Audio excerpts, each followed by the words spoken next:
força, e ele não sabe. Também as cães se espalham sobre ele, e ele não sabe. E eu lendo esse texto, eu achei muito interessante essa passagem, né? Efraim se mistura com os povos e é um pão que não foi virado, ou um pão mal assado. Olha só, né? Efraim comparado a um pão mal assado, algo que não foi feito por completo, foi mal assado, né?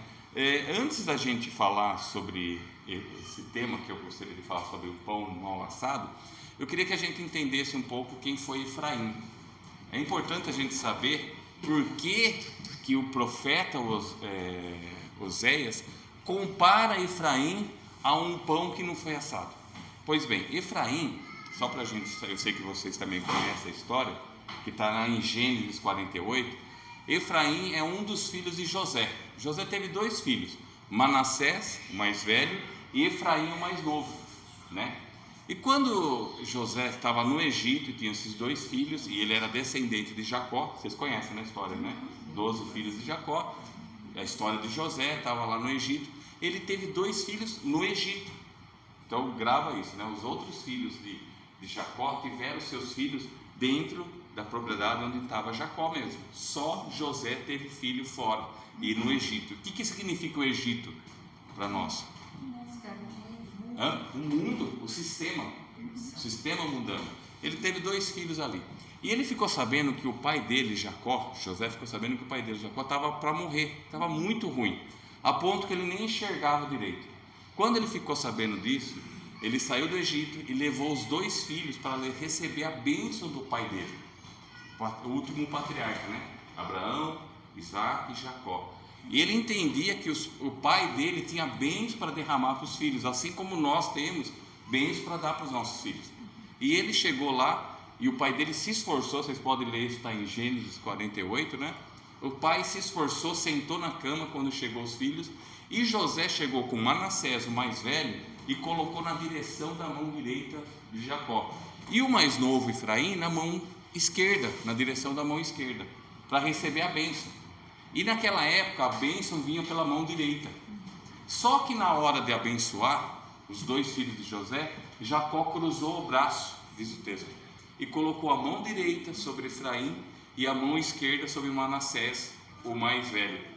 Ele cruzou o braço e não colocou a bênção da mão direita sobre o mais velho. E nisso José chama a atenção do pai dele: pai, não é assim, está errado, o mais velho é Manassés, não é Efraim. E aí, tentando corrigir o pai dele, né? E Jacó responde a José: eu sei, esse mais velho vai ser abençoado, porém o mais novo vai ser bem maior. E veio a bênção sobre Efraim. Né, você sabe a história de Jacó também, né? Pegou a bênção de Esaú e ali ele aproveitou, não sei, né? Estou brincando, mas ele pegou e inverteu. E aí ele profetizou bênção sobre a vida de Efraim. E a palavra Efraim, né? O Efraim significa frutífero, multiplicação ou fértil para multiplicar.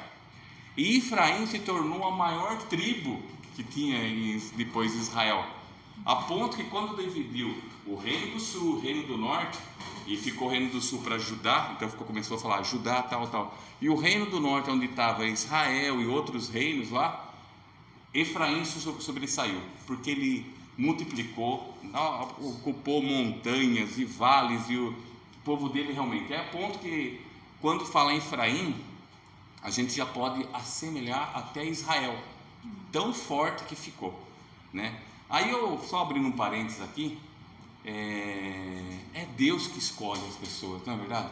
Às vezes o pai quer empurrar uma pessoa para o ministério, quer empurrar outro ali, mas é Deus.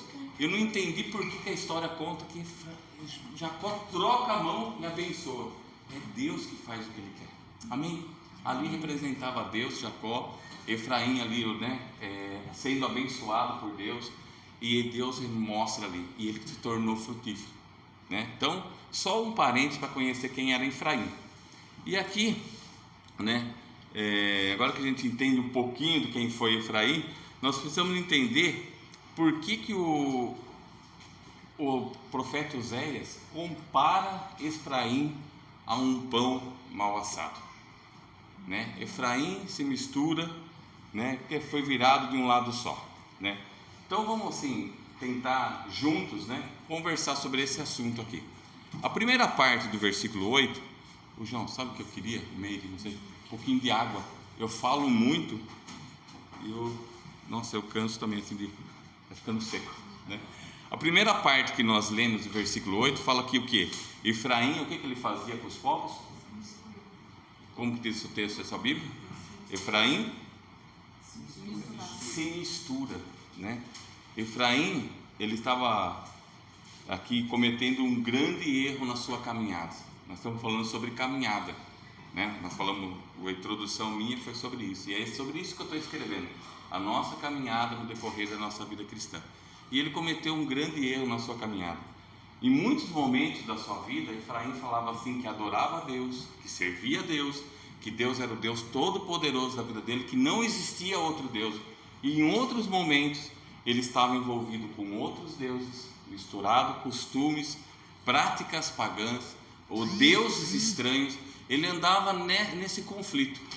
Momento agradava a Deus, e momento, e você vai ver o texto todo, e quem conhece o livro de Oséias sabe que é um livro voltado assim aquela mulher prostituta, né, a adúltera, né, que era casada, ele perdoava, ela voltava de novo às práticas, e Deus compara o livro de Oséias ao povo dele, a um povo que não define coisa na vida, se envolve com um monte de coisas, e aqui ele usa o termo mistura-se com coisas, e isso para Deus é comparado a um pão que é mal assado.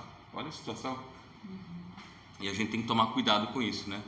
Então ele fazia isso, momento adorava a Deus, momento se misturava com os povos, momento Deus é maravilhoso, e em outros momentos estava na prática de coisas de paganismo e coisas assim envolvidas a costumes de outros povos, e até fazia aliança com povos que Deus não queria que a gente fizesse. Olha só como é o perigo da mistura, né?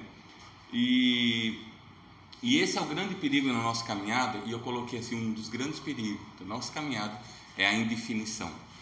A indefinição, ela leva a pessoa até uma morte espiritual, né?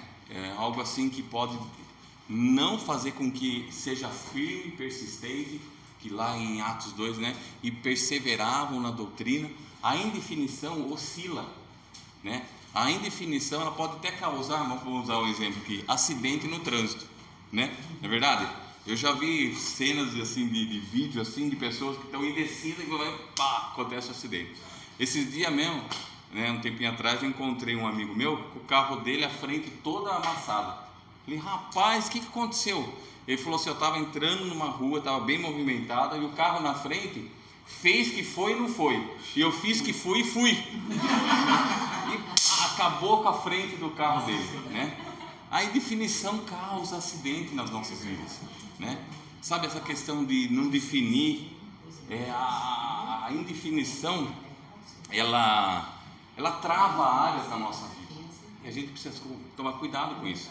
Muitas pessoas vivem uma vida travada, indefinida, para onde vou fazer, o que vou fazer, né? Principalmente adolescentes, jovens, né? Essa indefinição trava e acaba, não vou nem estudar isso, ou não vou para essa profissão, e fica indeciso. A indefinição é algo terrível, e na caminhada com Cristo também é difícil. A gente tem que tomar um cuidado nesse sentido aí, porque a gente se envolve com tantas coisas que levam em nós de indefinição. E essa palavra indefinição me lembra aquela situação que aconteceu quando Josué, havia uma discussão ali entre o povo, e Josué era o líder, e ele pegou, chamou a família dele e falou assim, não sei vocês, mas eu e minha casa serviremos ao Senhor. A definição dá rumo aonde eu quero ir. Eu não sei vocês, mas eu e minha casa serviremos ao Senhor. E ele deixou claro isso ao povo. Quando nós definimos aonde nós vamos caminhar, independente da luta que nós vamos enfrentar, aquilo se torna-se algo muito concreto. E Josué deixou definido assim, eu e minha casa serviremos ao Senhor. E nós temos que definir isso na nossa casa. Amém? Nessa caminhada, trajetória, tem coisa que fala assim, aqui na minha casa não. Esse tipo de programa, esse tipo de coisa, não, na minha casa não. Eu e minha casa serviremos ao Senhor. Ah, mas isso aqui não tem nada a ver. E é assim que a mistura entra, sabe? Não é nas coisas muito grandes, grotescas, mas nas coisas pequenas. E vai entrando a mistura. Não sei se vocês estão entendendo, né? E a gente tem que tomar um cuidado com isso, né? E Josué foi claro. Sabe por que é o problema da mistura? Que o profeta, assim, né? Ele está apontando assim que a mistura nessa caminhada é um caminho para a apostasia. E a apostasia, amados, é abandono da fé. As coisas vão se misturando no nosso caminhar, no nosso caminhar com Cristo. A gente vai aceitando coisinhas, coisas aqui, coisas ali, situações vão entrando e a gente vai se afastando da fé. Essa é assim a coisa mais importante que a gente tem que tomar cuidado. Efraim tinha sido abençoado, amém? Havia uma bênção do avô dele sobre ele, ele tinha herança, e nós também temos a herança, nós temos bênção de Deus nas nossas vidas, e o inimigo quer roubar, e as coisas vão acontecendo assim, aos poucos, né? Se você não tropeça numa pedra do tamanho de um fusca, mas uma pedrinha ali se tropeça, né? E a gente tem que tomar cuidado às vezes com coisas assim que vai se misturando, e a gente às vezes vai fazendo até aliança com coisas erradas, sem perceber a gente já se envolveu, sem perceber a gente já está aceitando aquilo, e temos que tomar cuidado. Nessa caminhada como cristão, nós precisamos tomar cuidado com coisas que são indecisões na nossa vida, amém? Está claro até aí? Tem alguma dúvida? Não? Então, tomar cuidado, eu preciso definir, olha, eu sirvo a Deus e acabou, chega, né? Uma outra coisa assim que eu estava marcando aqui, que a mistura, né, essa mistura aí, ou coisa mal assada na nossa vida, ela contamina, coisa misturada contamina a nossa mente, contamina o nosso caminhar, contamina a nossa vida, né? Esses dias atrás, o meu carro estava falhava assim, né? Ia subir um morro, não subia, tinha que dar um embalo para pegar tudo. Aí eu levei lá no mecânico, tem um mecânico muito bom em Vinhedo, não quero fazer propaganda dele, mas fazendo, né? Se vocês precisarem de um mecânico bom, vou na mecânica dele lá na oficina, é assim o chão, não tem uma gota de óleo. Ele é engenheiro e tal, né? E eu tenho amizade com ele desde quando eu trabalhava na Carburundo, e ele abriu essa oficina, e ele chegou e falou assim: deixa aí seu carro, vou dar uma olhada. Aí a primeira coisa, quando eu fui buscar o carro, ele falou: onde você está abastecendo? Eu falei: aqui na Estrada Boiada, onde eu moro, aqui, né? Ele falou: nossa, pô, ali a gasolina é adulterada.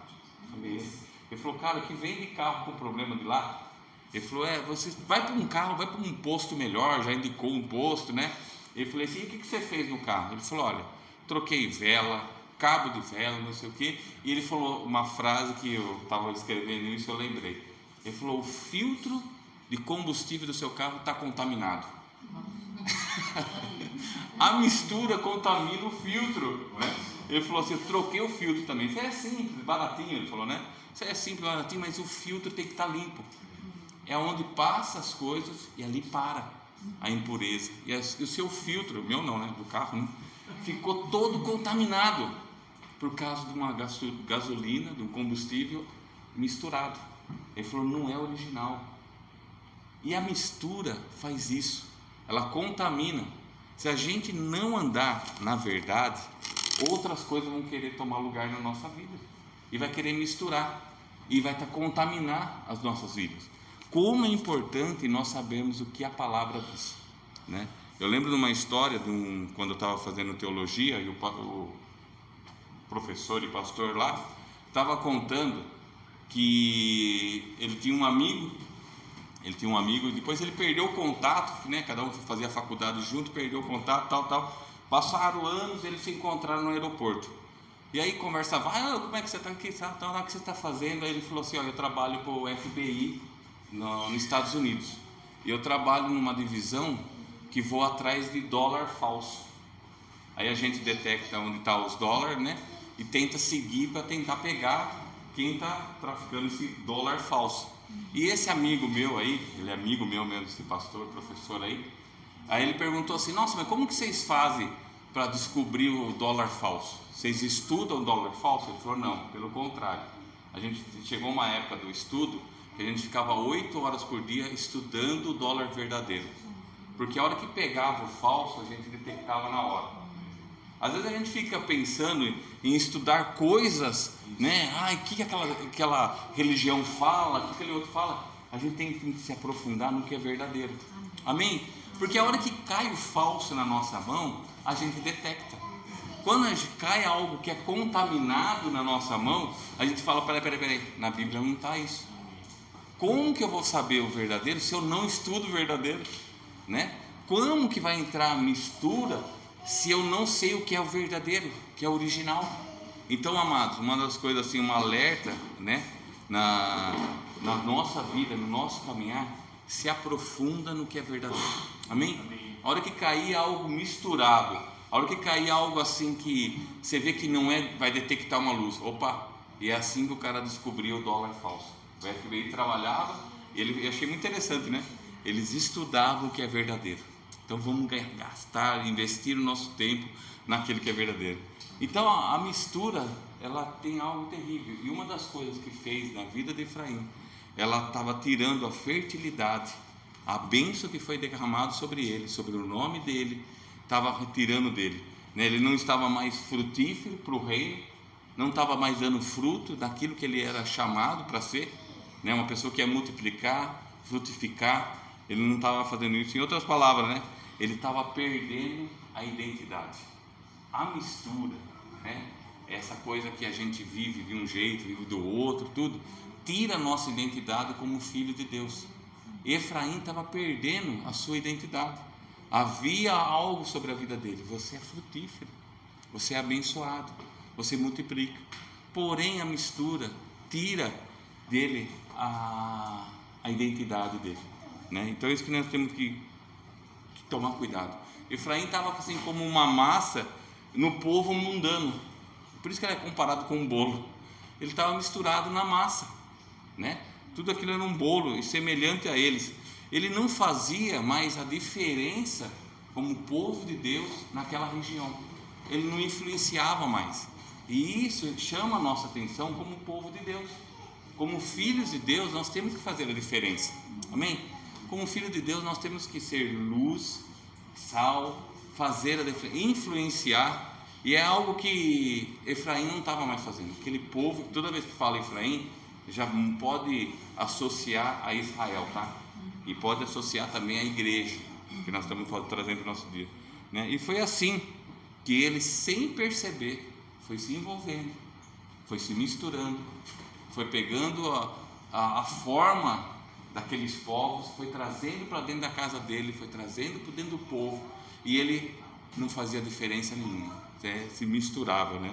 A mistura, a contaminação, o mundanismo, ele vem sutil nas nossas vidas. Ele não aparece do dia para a noite, assim acontece, tal, mas é sutil. Quer ver? Isso também fala no versículo 9 que nós lemos, que fala assim, deixa eu achar meu óculos, chegando a idade, meu Deus do céu. Versículo 9 fala assim: estrangeiros lhe comem a força, e eles não percebem, ou eles não sabem. Também as cãs se espalham sobre ele, e eles não percebem, né? São consumidos pelas misturas e sem perceber, né? A mistura, a contaminação, o mundanismo, ele vai assim, vai avançando em vários estágios, tanto ali no povo em Efraim, como nas nossas vidas, vai tomando assim, e aos poucos eles iam perdendo a força e não percebendo, né? Aos poucos ia assim, ficando fraco, ia sugando a vida deles, aquela mistura, aquela situação, e eles não perceberam, estavam vivendo a vida de uma maneira, tá tudo bem, do jeito que tá bom, do jeito que for, né? A vida deles era assim. E aí veio uma pergunta, que vale $1 milhão para mim, que eu escrevi aqui, né? Como está a minha força nos dias de hoje? E a pergunta que eu quero voltar para vocês também, né? Como está a sua força nessa caminhada, nessa nesse percurso que nós estamos caminhando para o reino, para a vida eterna. Você está cansado, né? As suas forças estão ainda, né, com vigor, ou ainda assim está se sentindo muito cansado, desanimado, e as coisas vão sugando a força. Diz aí o texto que sem perceber estão perdendo as forças, né? E aí depois ele fala assim, as suas cãs, e cãs aqui não é o feminino de cão, não, brinquei lá em Valinhos, né? Mas é o cabelo branco. Os cabelos brancos vão tomando, vocês nem percebem. Isso fala de algo que está envelhecendo na nossa vida, e a gente não percebe.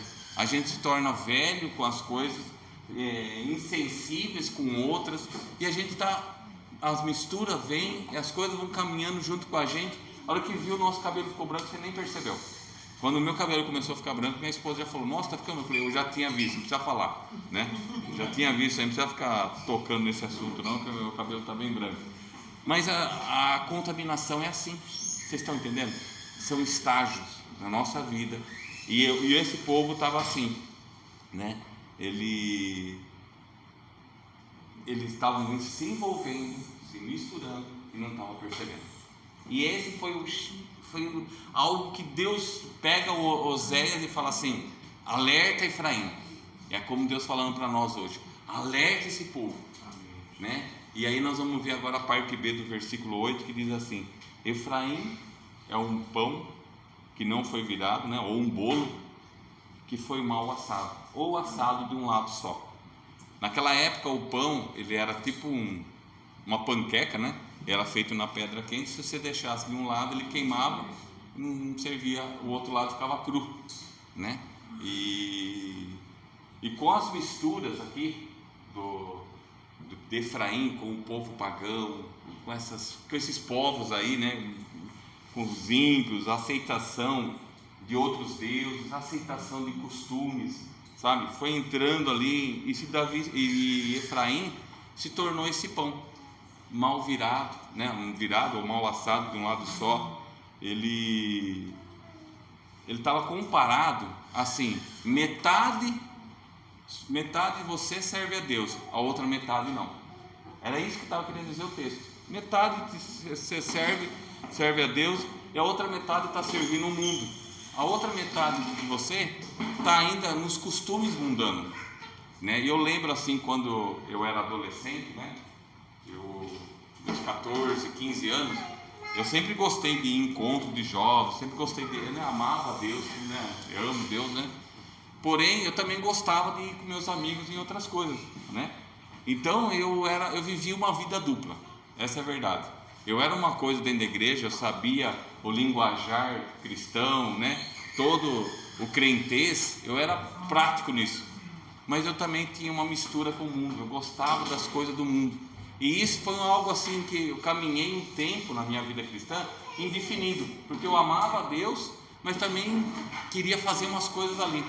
E só teve um jeito que Deus mudou a minha vida. Eu lembro que foi em 86, muitos aqui, né?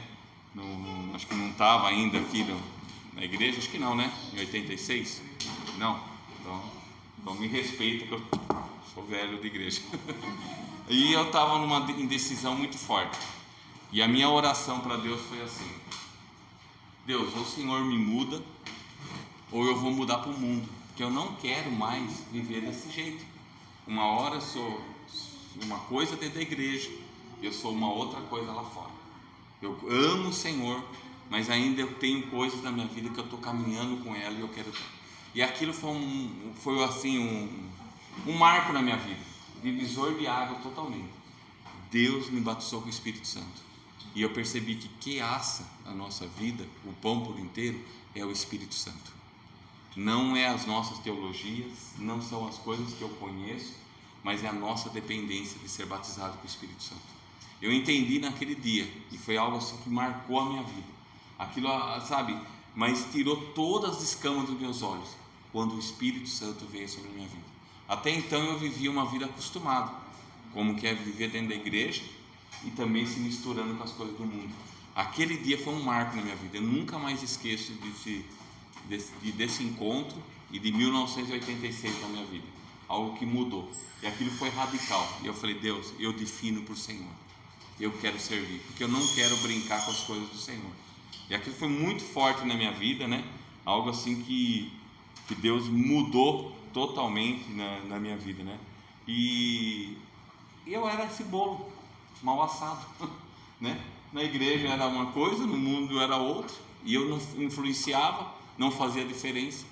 Então eu creio assim que esse bolo mal assado, muitas vezes são pessoas que estão divididas entre servir o reino de Deus e os seus próprios interesses. É isso que me chamou a atenção. Muitas vezes a gente quer servir os nossos próprios interesses, e a Bíblia fala para a gente negar tudo, tomar a cruz e seguir a Cristo, né? Então nesses pontos são decisões que Deus quer que nós tomemos. Amém, amados? Né? Então o bolo mal assado, esse bolo fala de quem também não tem uma consistência espiritual. Lá, como eu citei Atos 2, né? Eles perseveravam, ele é consistente. Quem não é consistente na palavra de Deus, ele é levado por vários ventos de doutrina.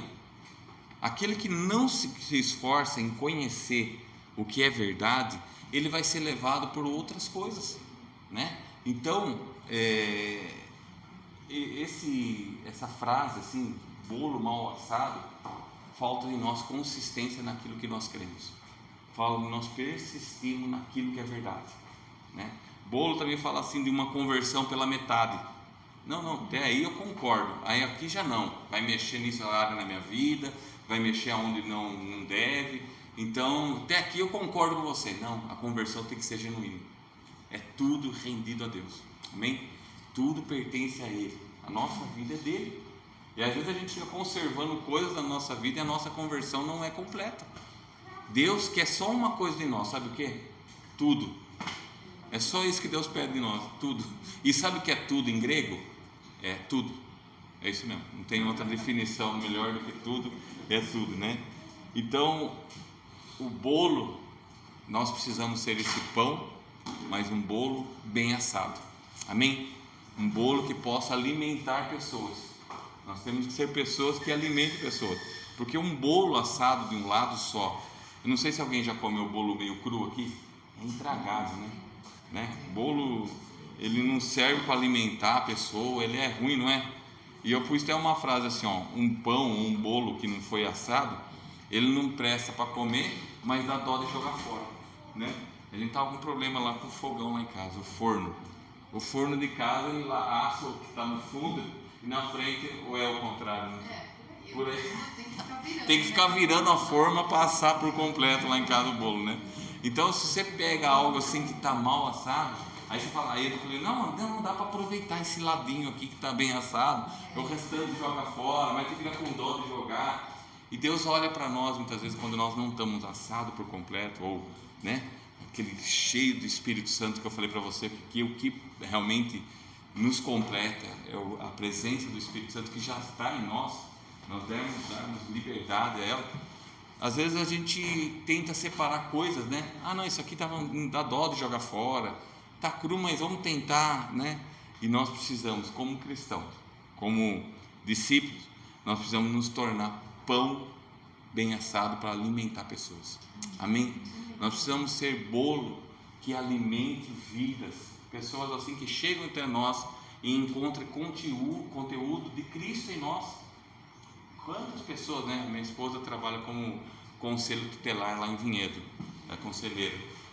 A gente não tem noção como estão as famílias, mas nós estamos vivendo num lugar rodeado de pessoas boas, famílias boas, né? Pessoas que foram entregaram sua vida a Jesus, vive para Cristo, tem uma realidade muito boa, mas, amados, está terrível. Está terrível. Vinhedo é desse tamanho, eu não tenho nem noção como é Campinas, mas a Vinhedo eu fiquei assustado. Quantas famílias sofrendo, quantas pessoas assim sofrendo e esperando se alimentar de nós como igreja. Nós precisamos nos tornar esse pão cheio do Espírito Santo, amém? Pessoas assim, que pessoas se aproximam de nós e tenhamos algo para alimentar, pessoas que vejam em nós assim uma saída, para que realmente ela tenha assim como sair da situação dela. E isso, amado, cabe a nós. Amém? Eu e você fomos chamados para isso. Sermos esse pão assim que alimente pessoas. Nós somos chamados para dar vida à pessoa. Amém? E Jesus se compara também ao pão. Ele é o pão da vida, né? Ele alimenta. Ele fez a multiplicação de pão para alimentar aquela multidão. Né? Para quê? Para ter vida. Eu sou o pão que desceu do céu. E Ele dá isso à igreja, para nós alimentarmos vida, tocarmos em vida, né? E só tem um jeito para nós sermos pessoas assim: buscar cada dia mais o Espírito Santo, sabe? Viver para Cristo, renunciar coisas que querem trazer mistura nas nossas vidas, coisas que querem contaminar a nossa mente. E eu volto a falar: a contaminação, o mundanismo, as misturas não acontece do dia para a noite. Não é assim, mas é aos poucos. Aquilo que nós vamos alimentando é o que vai ser mais forte na nossa vida. Se nós alimentarmos pensamentos errados, isso vai se tornar forte na nossa vida. Mas se nós nos alimentarmos daquilo que é eterno, vai combater o que está contaminando a nossa vida. Como nós, nos dias de hoje, precisamos nos alimentar de Deus. Vocês concordam com isso, amados? Amém? É tempo assim de definirmos, né? Jesus fala em João 17:15 que ele faz uma oração, porque Jesus está ali prestando conta a Deus, né? Sendo filho de Deus, ele presta conta em João 17, e ele fala assim: Pai, não peço que tire do mundo, mas que os livre do mal. Nós estamos no mundo, mas não somos do mundo, não é verdade? Quando falo mundo, o sistema, nós não precisamos nos misturar com ele. E a oração é que Deus de Jesus para nós, é que Deus nos livrasse desse mal. E eu deixo falar uma coisa para vocês, assim, na minha vida: Deus tem feito a parte dele. Agora, não sejamos indefinidos em decisões que nós precisamos tomar, em nos afastar de coisas que querem trazer mistura nas nossas vidas. Nós precisamos assim estar bem conscientes: é esse Deus que eu quero. Eu e minha casa vamos servir ao Senhor, né? E a oração que Jesus fez ao Pai se cumpre nas nossas vidas. É isso que vai acontecer, né? Então é importante, amado, assim, nós estarmos aqui. Nós não temos como sair. É tão gostoso que a gente pudesse viver o resto da vida só entre nós, com pessoas boas, só louvando, adorando. Não, nós temos que realmente ir trabalhar, estudar e enfrentar coisas. Esse ano aqui na minha vida aconteceu várias coisas na questão profissional. Eu trabalhava numa empresa, simplesmente o dono da empresa ligou e falou assim: olha, eu estou encerrando as atividades e a partir de agora obrigado, acabou. Falei: legal, e o que eu tenho para receber? Não tenho condição de pagar, não sei o que. E é a nossa carreira, né? E Deus é tão bom que abriu uma porta melhor para mim ainda, né? Então a gente tem que entender assim que Deus está no controle, não é verdade? E nessa caminhada, nossa carreira nossa, nós temos que entender que o propósito de Deus vai se cumprir. Amém? Aquilo que Ele tem para nós, nós precisamos estar assim, voltado a ouvir aquilo que Ele tem, e não ir pelas nossas percepções. Às vezes a gente tem uma tendência a isso, né? Falar: não, eu estou percebendo, estou sentindo. Não, deixa Deus falar. Aquilo que é de Deus vai ser alimentado de dentro para fora e vai ser colocado em nós, com clareza, aquilo que Ele tem para nós. Porque assim como havia promessa sobre Efraim, só pelo nome dele, vai ser frutífero, vai ser multiplicador, há promessa sobre as nossas vidas, né? Que nem eu queria, só para terminar, a promessa da nossa vida e a bênção sobre nós. Quem pode ler 1 Pedro 2,9? 1 Pedro 2,9 fala de quem nós somos, o que há sobre nós, né? A nossa identidade. Nós não podemos perder essa identidade. Todos nós conhecemos esse texto de: mas vós sois a geração eleita, o sacerdócio real, a nação santa, o povo adquirido, para que anuncieis as virtudes daquele que vos chamou das trevas para a sua maravilhosa luz. Amém? Essa é a minha e a sua identidade. Eu até queria que você olhasse para uma pessoa do lado aí perto e falasse para ela, falasse assim: ó, você é raça eleita. Vamos ler assim esse texto? Tem como você ler para a pessoa do lado aí? Então, vamos tentar ler isso aí. Eu olho para uma pessoa e falo assim: ó, você é raça eleita, sacerdócio real, nação santa, povo de propriedade exclusiva de Deus, tirado, né, do império da terra, amém, para proclamar as virtudes, amém, amém, amados. O Espírito Santo habita em nós, amém. A Bíblia fala que nós somos o que do Espírito Santo? Nós somos morada, templo do Espírito Santo, amém. Nós somos templo do Espírito Santo, Ele habita em nós, amém. E é nesse assim que nós precisamos, assim, eu creio que nessa caminhada, 1 Pedro 2, versículo 9, isso. Então eu creio assim que nessa caminhada nós temos alguém que está dentro de nós que vai nos ajudar, amém. É o Espírito Santo. E aí a Bíblia fala algumas coisas, né? Não apagueis o Espírito Santo, não entristeçais o Espírito Santo. Ele habita em nós. E nós precisamos, como que fazer isso para não apagar? Conhecer a verdade, amém. Se render a Cristo, deixar que a vontade dele prevalece nas nossas vidas, não deixar que os nossos interesses sejam maior do que aquilo que Deus tem para nós. É tempo assim de, como igreja, né? E eu tenho essa liberdade de falar com os irmãos aqui, né? Porque nós nos conhecemos, né, João? Quanto tempo, né? E de que esse Deus que habita em nós quer completar a obra que Ele começou nas nossas vidas, amém? Está disposto a isso, amado? Deu para entender? Nessa carreira, né? E Paulo escreve lá, né? Combati o bom combate. O que mais que ele fala? Acabei a carreira e guardei a fé. Como nós vamos acabar a nossa carreira? Na fé ou na apostasia? Tudo depende da nossa definição hoje, amém? Que nós possamos chegar e falar assim: completei a carreira, com muita luta, né? Coisas que aconteceram na minha vida, coisas que eu não esperava, mas eu não larguei a fé, eu perseverei na fé do Senhor, eu guardei, e hoje eu sou um pão bem assado, amém? Sou um bolo assado dos dois lados, por dentro e por fora, graças ao Espírito Santo, amém? Será que a gente podia orar sobre isso?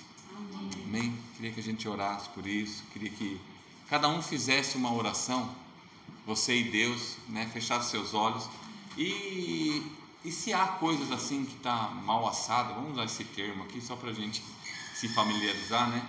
Se há áreas na nossa vida que está se contaminando, está se misturando, eu creio que hoje Deus dá uma oportunidade a nós como igreja de nós confessarmos, e a Bíblia diz que Ele é fiel e justo para nos perdoar, nos limpar de todo pecado, e a gente se posicionar, falar: Senhor Deus, que a minha vida pertence ao Senhor, eu não aceito que essa área da minha vida seja contaminada.